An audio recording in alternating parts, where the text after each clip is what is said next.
Estamos numa série, como vocês sabem, série chamada Emocionalmente, uma série que trata das emoções, uma série que fala das coisas do coração, as coisas da alma, coisas de gente.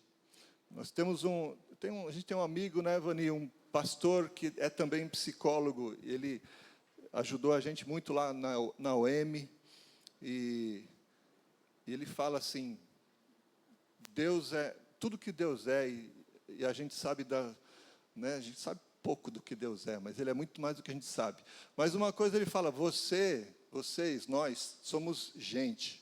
Deus nos fez gente. Ele nos fez com emoções, Ele nos fez com um coração, Ele nos fez com sentimentos, né? O próprio Senhor Jesus, quando esteve aqui, andando aqui, não aqui em Dayatuba, mas aqui na terra, Ele também demonstrou muito disso, como é ser um homem de verdade, uma pessoa que tem sentimentos, uma pessoa que se emociona, uma pessoa que sofre. E nós vamos falar um pouco hoje de sofrimento. Um assunto que pode parecer bem chato, mas glória a Deus, porque o Senhor sabe tratar de tudo, sabe lidar com todas as situações. Ele nos ensina na sua palavra a lidar com todas as situações. Nós vamos ler, para a gente começar, o texto de Efésios 6,13, somente um versículo que está aí na tela.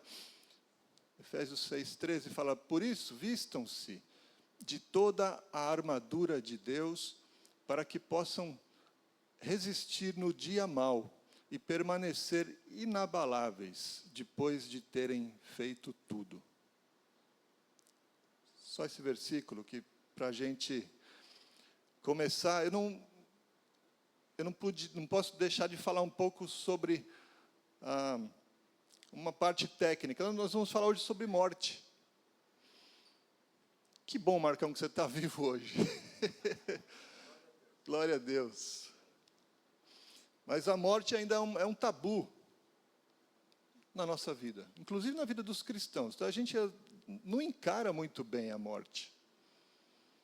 A gente não lida muito bem com a morte. Na verdade, a gente foi feito para viver. O homem foi feito para viver. E o pecado foi que deturpou essa criação, né, perfeita de Deus, e por isso que a morte existe. A morte é a separação do homem de Deus. E a gente não lida muito bem com isso, a gente sofre. E eu vou falar sobre o luto hoje. Então, a ideia, né, nesse capítulo da nossa série, Emocionalmente, é falar sobre luto e tudo que envolve. O luto, na verdade, eu mesmo não entendia muito bem, falar a verdade para vocês. Pensava que simplesmente luto era tristeza por alguém que morreu. Mas o luto é um processo, na verdade, de adaptação a uma realidade pós-perda.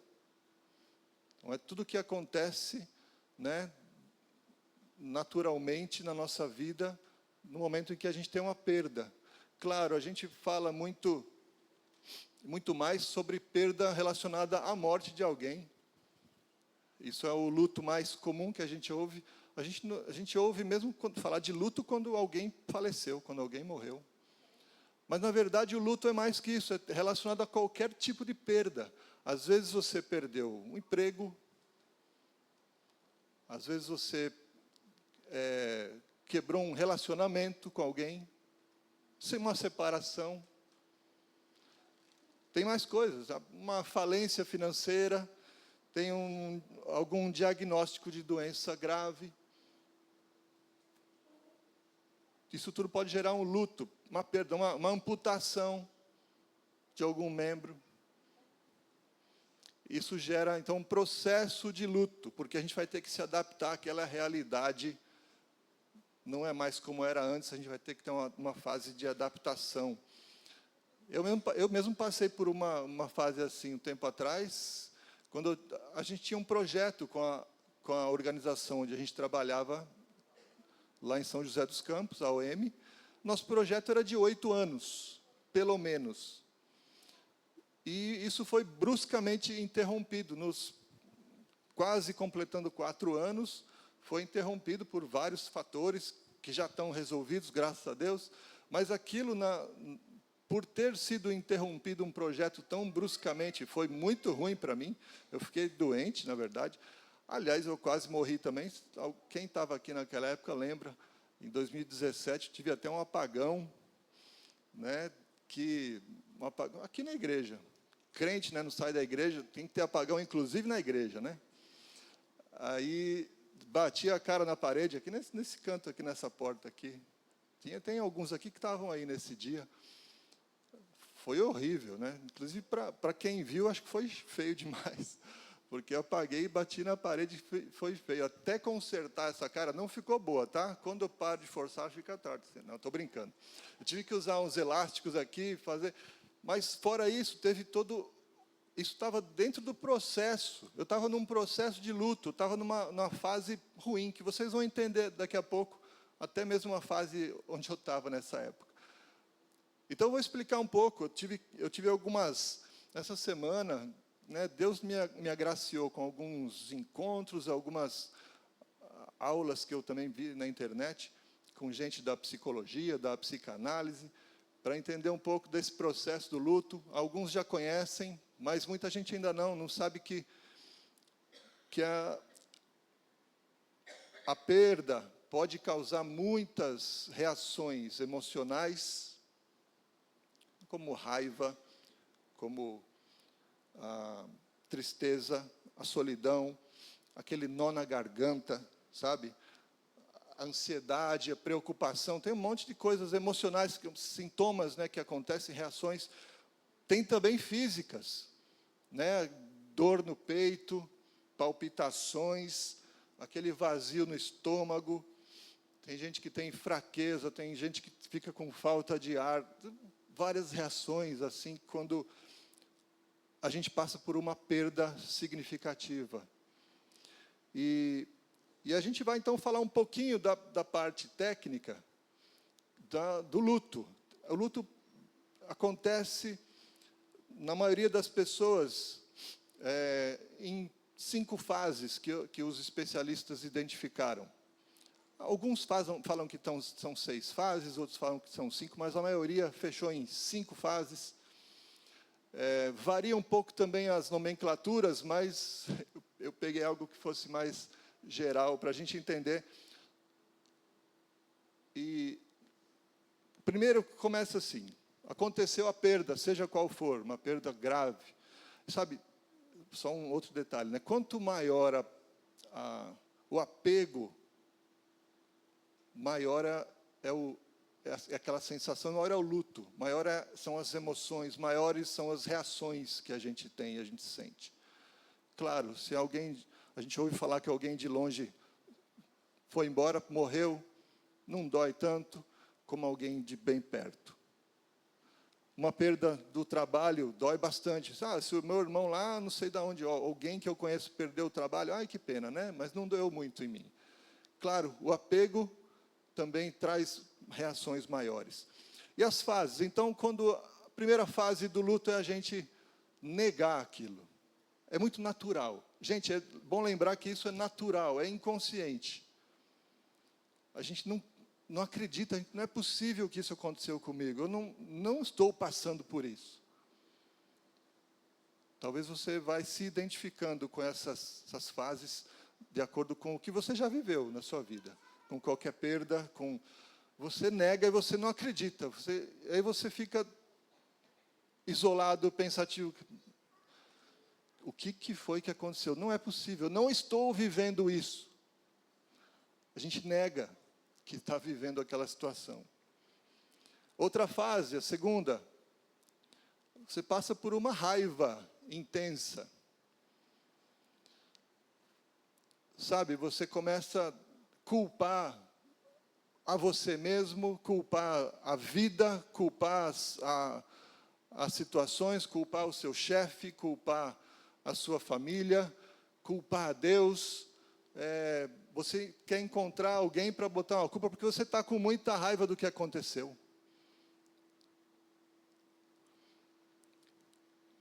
Essas fases não são necessariamente, não acontecem exatamente na mesma ordem, mas a maioria das vezes sim, tá bom? E nem com tanta intensidade, depende das pessoas, depende de cada pessoa, varia. Mas geralmente acontece assim. Claro que essa fase é muito ruim, porque acaba também gerando, né, quando a gente externa isso, transforma o ambiente, fica muito pior do que já estava, muitas vezes. Tem uma outra fase, a terceira, que é a da barganha. Você tenta pensar, claro que a maioria das vezes isso inconscientemente, só no seu consciente, mas não externa, não com a sua palavra, você fica pensando, olha, se desse para voltar atrás, se isso não tivesse acontecido, eu podia, se tivesse um jeito de isso voltar, de eu recuperar o que eu perdi, certamente eu faria diferente, sabe? Na tentativa e na ilusão de que você poderia até reverter a situação que é irreversível agora. Isso é ilusão, mas a gente tenta na nossa mente fazer algum trato, seja com você mesmo, seja com Deus, né? Só que chega um momento que você fala, realmente não dá, é impossível, porque a reação a situação é irreversível. Aí você vai para a quarta fase, que é uma depressão. Você então fica mesmo triste, deprimido, porque nada está dando certo. Não adiantou ficar com raiva, não adiantou eu negar que isso aconteceu, não adiantou eu barganhar nem com Deus, eu fiz promessa. Não dá, então chega a depressão, a pessoa já não consegue reagir, fica introspectiva e se isola das pessoas. Entendeu? Essa evolução, geralmente acontece isso. E aí, quando quando a pessoa consegue passar dessa fase, né, e muitas vezes as pessoas tendem a voltar nas fases anteriores. Fica com raiva de novo, começa a pensar de novo e barganhar de novo com Deus, aí fica de novo depressivo, até que, graças a Deus, isso acontece, vem para a última fase da aceitação, quando a pessoa vivencia e aceita os acontecimentos e vai enfrentar a situação com uma consciência de novas possibilidades, mesmo com as limitações que agora tem. Não é uma fase feliz, mesmo tendo aceitado a situação. Então, entenderam? Esse é um resumo. Claro que quem é profissional dessa área pode explicar com todos os detalhes isso para a gente, mas é um resumo dessas fases. E elas são, como a gente disse antes, um mecanismo, são mecanismos que passam pela gente sem a gente perceber que está neles. A gente vai passando. Quem consegue analisar, olhando de fora, vê, ó, o Vitor está nessa fase aqui, o fulano está naquela fase ali, porque está assim e está assado, está diferente. Mas para nós é inconsciente, a gente passa simplesmente. Tem há um período também que não é tão fácil, que é o primeiro ano depois de uma perda. Especialmente quando fala da perda de alguém, tem o ano dos primeiros, sabe? Eu perdi a minha mãe, aí eu tenho o primeiro dia das mães sem a minha mãe. Tem o primeiro Natal que eu passei sem meu querido, ou sem o meu emprego. É o primeiro dia da criança que eu não vou conseguir dar um presente para o meu filho porque eu estou desempregado. O primeiro ano é difícil. Sim, é o ano dos primeiros. E não tem um tempo certo para superar tudo isso. Porém, se esse luto dura muito tempo, e alguns falam coisa de um ano mesmo, se dura mais do que um ano, pode estar se estabelecendo o que se chama um luto patológico. Isso quando você tem, por exemplo, a dificuldade de retomar a sua vida, de projetar coisas para o futuro. Quando você tem dificuldade de de ir em frente. Mesmo com aquela perda, você retomar as suas motivações. Os pensamentos todos remetem ao passado, remetem àquilo que você perdeu, àquela pessoa que se foi. Entende? Isso, se dura muito tempo, pode virar uma doença, que é o tal do luto patológico, que, claro, precisa de tratamento. O que os especialistas falam que tratamentos psicológicos ou psicoterápicos, né, psicoterapia, isso pode ajudar. Claro que também nós sabemos que um aconselhamento bíblico vai nos ajudar a renovar nossa fé, a gente estabelecer que a nossa fé, lembrar, né, que a nossa fé tem que estar em Jesus, na sua palavra, que nunca falha. Então, não é fácil, é uma vida muito difícil. As complicações, né, do luto trazem, enquanto você não se trata, né, distúrbios de sono. Tem gente que começa ou volta a ter abuso de drogas e de outras substâncias, bebidas alcoólicas, pensamentos, né, suicidas. Acontece uma série de coisas nesse processo. Por isso tudo,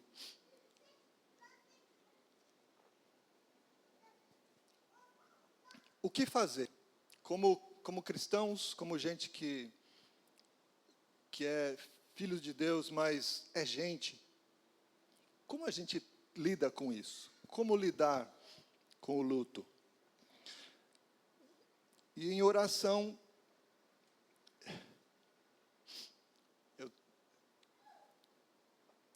nós chegamos a uma conclusão que a gente precisa se prevenir. Claro que, antes disso... Obrigado, querida. Obrigado.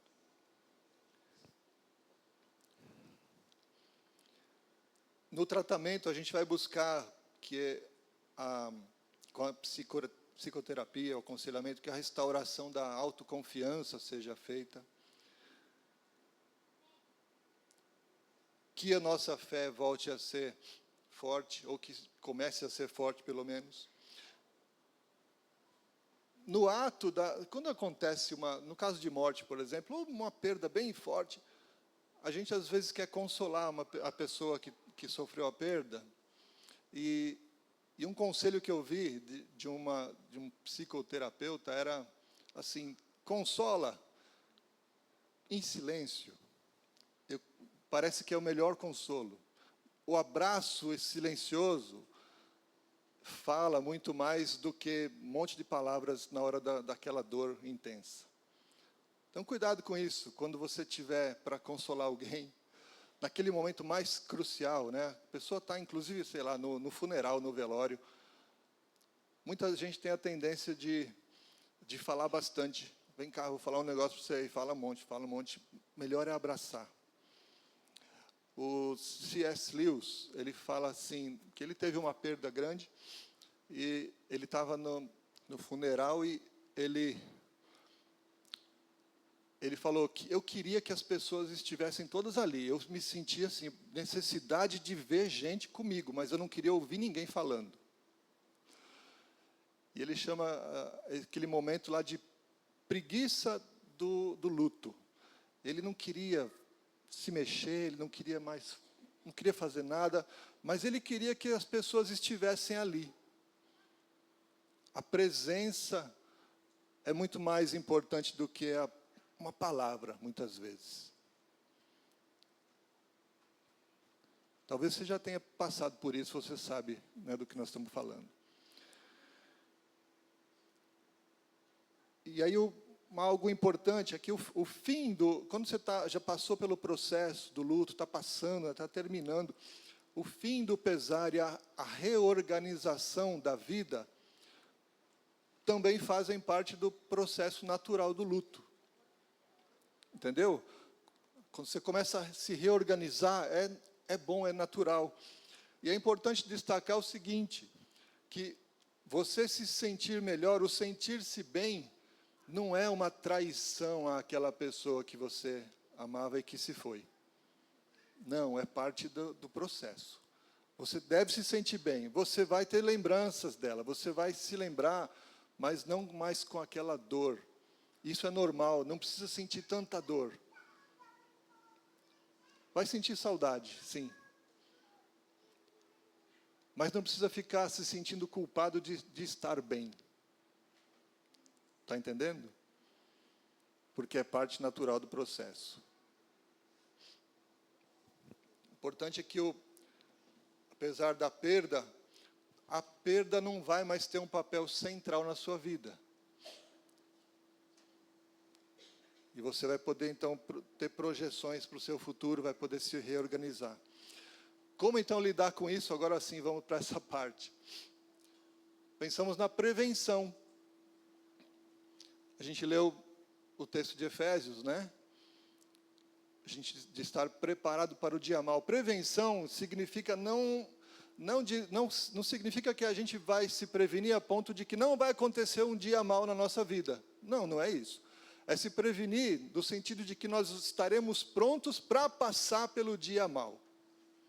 Porque, inevitavelmente, o dia mau, um dia vai chegar. Você não sabe que dia é o dia mau. Né? O Marcão não sabia o dia que ia bater a cabeça na piscina.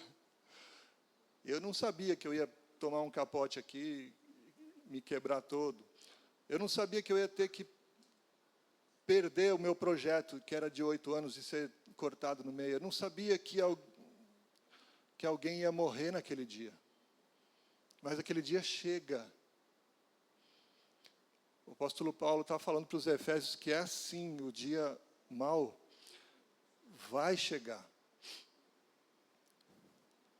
Não tem como a gente se blindar, né, do luto. O dia vai chegar.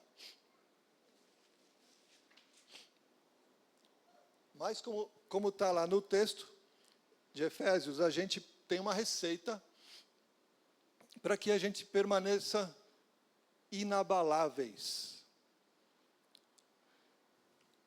que é nos vestirmos de toda a armadura de Deus. E então, será que hoje eu estou preparado? Para você pensar. Hoje eu estou totalmente revestido da armadura de Deus? E lá, né, o texto de Efésios 6, de 14 ao 18, fala das partes da armadura. Você que já é crente há algum tempo, você conhece bem esse texto, mas a gente já pode imaginar o que Deus fala a respeito dessa vestimenta, o cinto da verdade, a couraça da justiça, os calçados do evangelho, o escudo da fé, o capacete da salvação, a espada do Espírito, que é a Bíblia, a palavra de Deus. E um detalhe muito importante é tudo isso envolto em oração constante. Oração constante, todos os dias. Qual que é o diferencial para hoje? Eu queria destacar uma dessas partes, que deve nos ajudar na prevenção para o dia mau, a estarmos preparados para quando chegar o dia mau. Claro, é toda a armadura. O texto fala bem claramente, se vistam de toda a armadura. Eu quero destacar só uma parte hoje, o escudo da fé, como está escrito, com o qual vocês poderão apagar todas as setas inflamadas do maligno. Fé firmada na palavra de Deus. Não fé no universo, ou fé em você mesmo, ou fé nas pessoas, ou fé nas coisas. Fé que tudo vai dar certo, simplesmente. Não, fé no que Deus falou que vai acontecer. Fé no que Deus já prometeu. Fé na fidelidade de Deus. Fé na sua palavra, a palavra de Deus. E tem alguns textos que vão nos ajudar a fortalecer isso. Se você olhar ali para João 16, 33, e está ali. Eu disse isso para que em mim vocês tenham paz. Nesse mundo vocês terão aflições. Às vezes a gente lembra desse versículo e para aí. Eu estou sofrendo porque neste mundo nós vamos ter aflições. É uma verdade, mas o texto não para aí. Graças a Deus, porque tem um contudo. Tenham coragem. Eu venci o mundo. E aí o parênteses é por minha conta. E as suas aflições. O mundo e o que tem no mundo. Inclusive o luto. Inclusive a tristeza.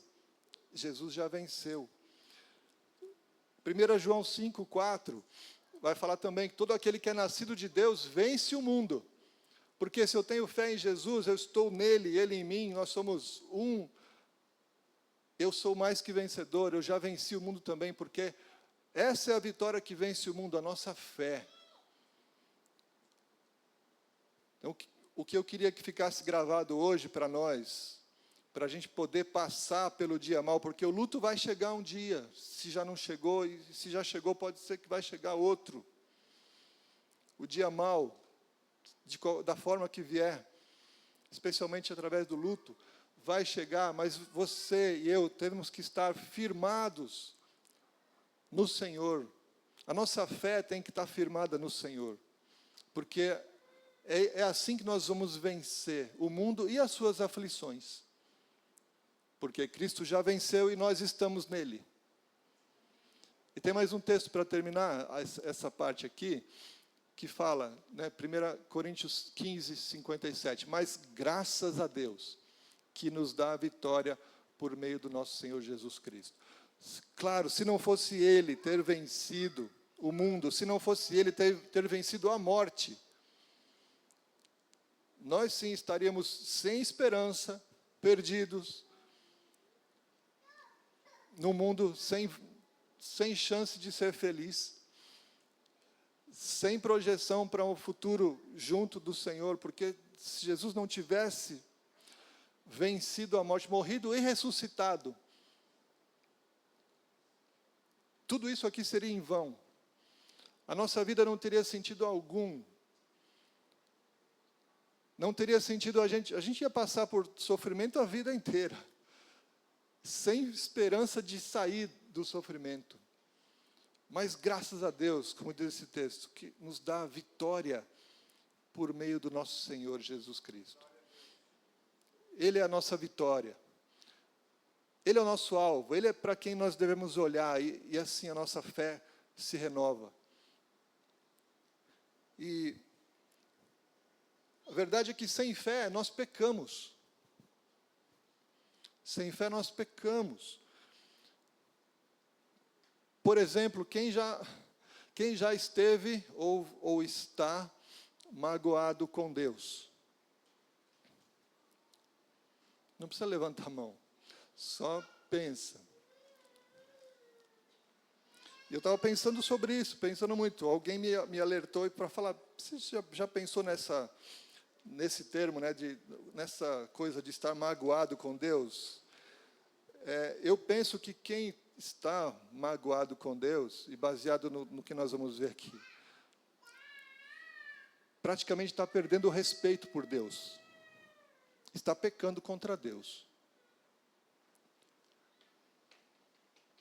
Porque, e a gente peca mesmo e rebaixa Deus, fala assim, ô Deus, o que você fez? A gente pega Deus e coloca num nível que parece com o nosso. Ou até menor, porque nós falamos, ô Deus, o que você fez que você não entende que está fazendo? Eu faria diferente. Mas você fez isso, você tirou aquela pessoa que eu amo, você tirou o meu trabalho. Ô Deus, você não está vendo?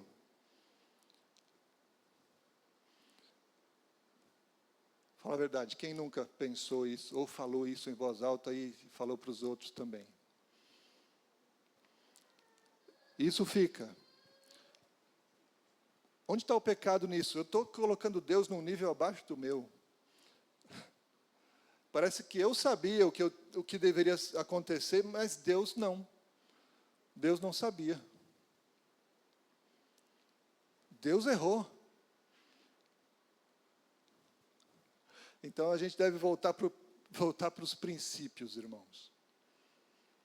Tem pessoas que voltam nessa fase 2 do luto, que é a raiva, fica com raiva de Deus e fica magoado com Deus e diminui a Deus. E eu só falo para você, Deus está te esperando para você conversar com Ele. Se você está magoado com Deus, Deus está te esperando para você falar com Ele e resolver. Ele quer mostrar para você aonde você se perdeu. Deus não se perdeu, mas Ele quer mostrar onde que você falhou e a sua fé deu uma vacilada. Ele está esperando você para conversar. Então você que está passando por isso, você sabe que Deus está te esperando.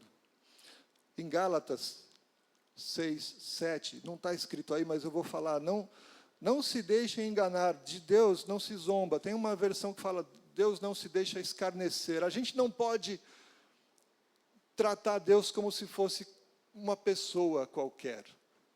A gente não pode tratar Deus como se fosse uma pessoa como eu. Uma pessoa qualquer. Isso é desonra para Deus. É tempo da gente pedir perdão. Se a gente já esteve magoado e nunca pediu perdão, passou. Passou. Se você lembrou agora que você ficou um dia magoado com Deus, peça perdão para Ele. Ou se você está hoje. Imagina atribuir a culpa a Deus por Ele ter feito a sua vontade. Atribuir culpa a Deus por Ele ter feito o que deveria acontecer, porque só Ele sabe o que tem que acontecer e o que não tem que acontecer. O princípio que nós devemos, ou os princípios que devemos lembrar sempre é que Deus é amor. Que Deus é bom. Mesmo a gente não entendendo na hora, como a gente pode entender que Deus é bom se Ele tirou meu trabalho, se Ele tirou meu irmão, se Ele tirou minha mãe, a minha esposa, meu filho?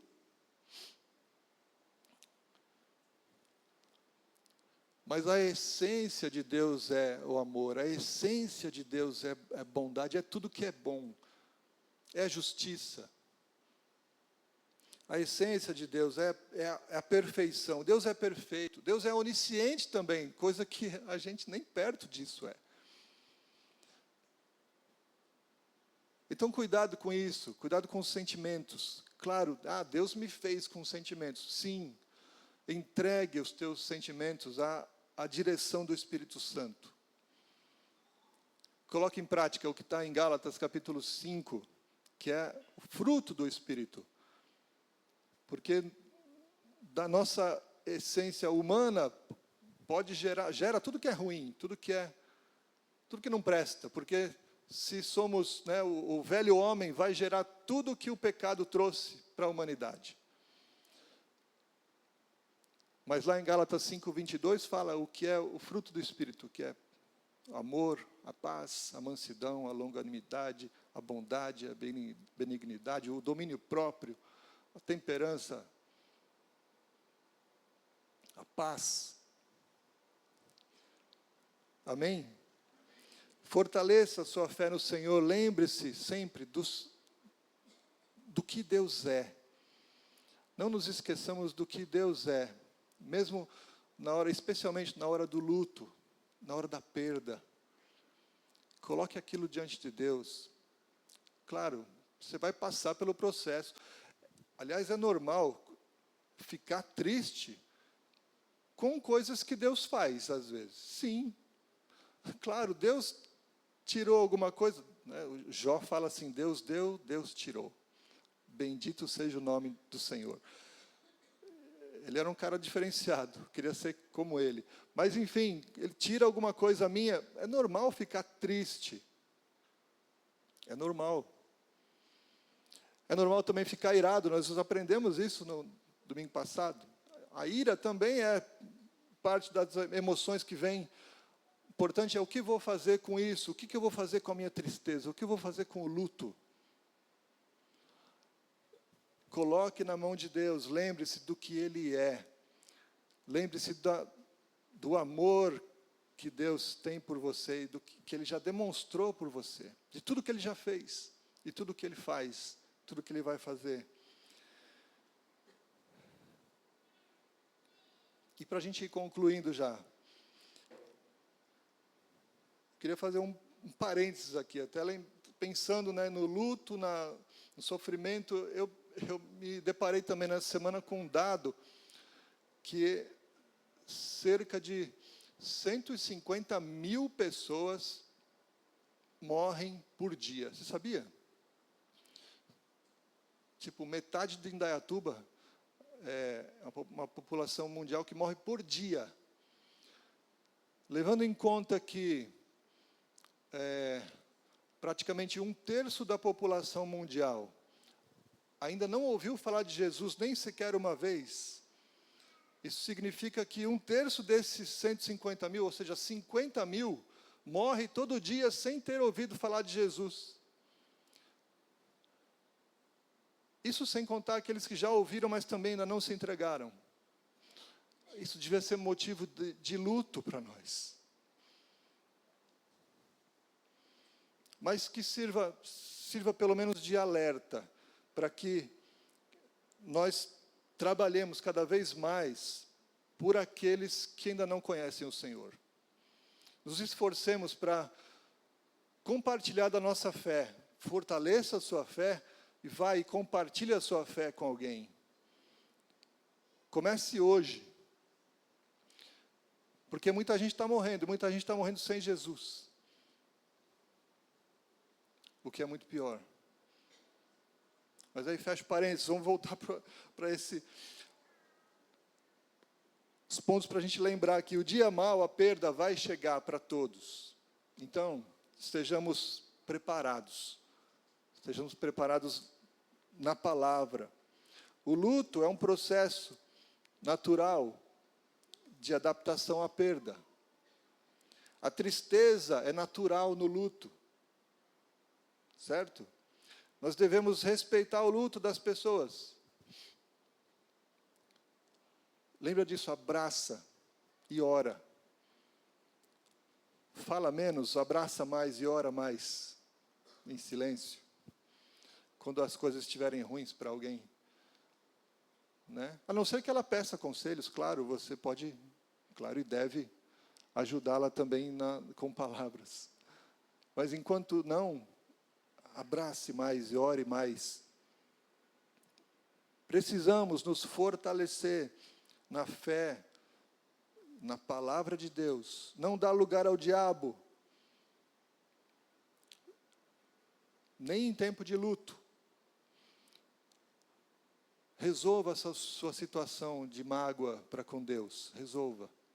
Como disse, Ele está te esperando. Ele está te esperando. Deus não é culpado. Ele é o Deus soberano. Deus é Senhor acima de tudo e de todos. Então, Ele está te esperando, mais uma vez. Tem um outro texto também na palavra, não vai aparecer aqui, mas vou mencionar em 2 Coríntios, capítulo 1, 3 e 4. Lá fala que, mais ou menos isso, que o vale que nós passamos hoje, a situação que você passa, que nós passamos hoje, é para que a gente sirva de exemplo, ou sirva de consolo, para pessoas que vão passar pelo mesmo vale, pelas mesmas situações amanhã. Então, tire lições do luto. Você está passando hoje, certamente Deus vai poder te usar amanhã para você abençoar alguém. Se você tiver, e quanto mais forte você estiver nessa situação, mais equipamento você vai ter também para ajudar alguém quando essa pessoa estiver precisando de consolo. Deus não tira a saudade, mas Ele tira a dor. Ele pode tirar a dor. Ele ainda, apesar de tudo, né, de ser soberano acima de tudo e todos, Ele parece um respeito pelo que Ele fez de nós. Ele nos fez com emoções. Ele respeita a si próprio, Ele respeita o que Ele fez. Ele nos conhece, sabe que nós somos gente, mas Ele sabe muito bem a nossa posição. Nós devemos saber também. Hoje de manhã eu estava, e já estou terminando, irmãos. Eu recebi um WhatsApp que eu vou abrir aqui, só para eu ler também. De vez em quando um pastor lá de Campinas manda alguma mensagem, no domingo, orando pelos pastores e líderes das igrejas. Eu recebi uma mensagem hoje aqui, ó. Salmos 30, 11 e 12. Então mudou a minha tristeza em dança, tirou as minhas roupas de luto e me vestiu de alegria. Assim, ó Senhor, meu Deus, eu o louvarei com todo o meu ser, eu o louvarei para sempre. Não é por acaso.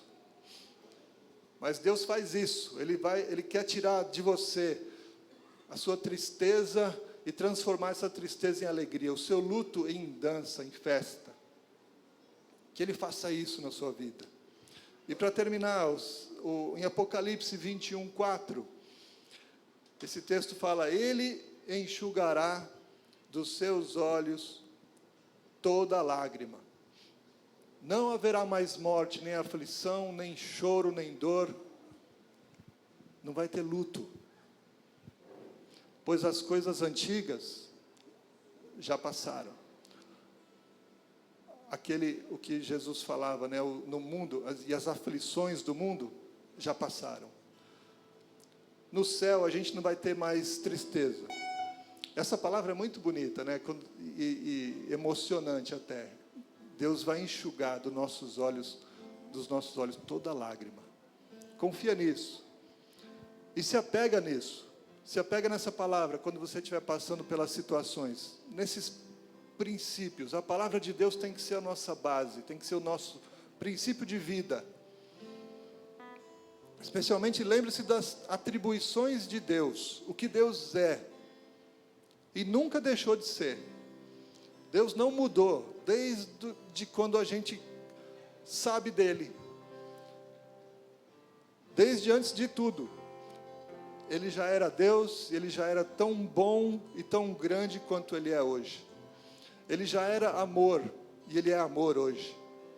Ele já era bom, e Ele é bom hoje. Louvado seja Deus. Vamos ficar de pé?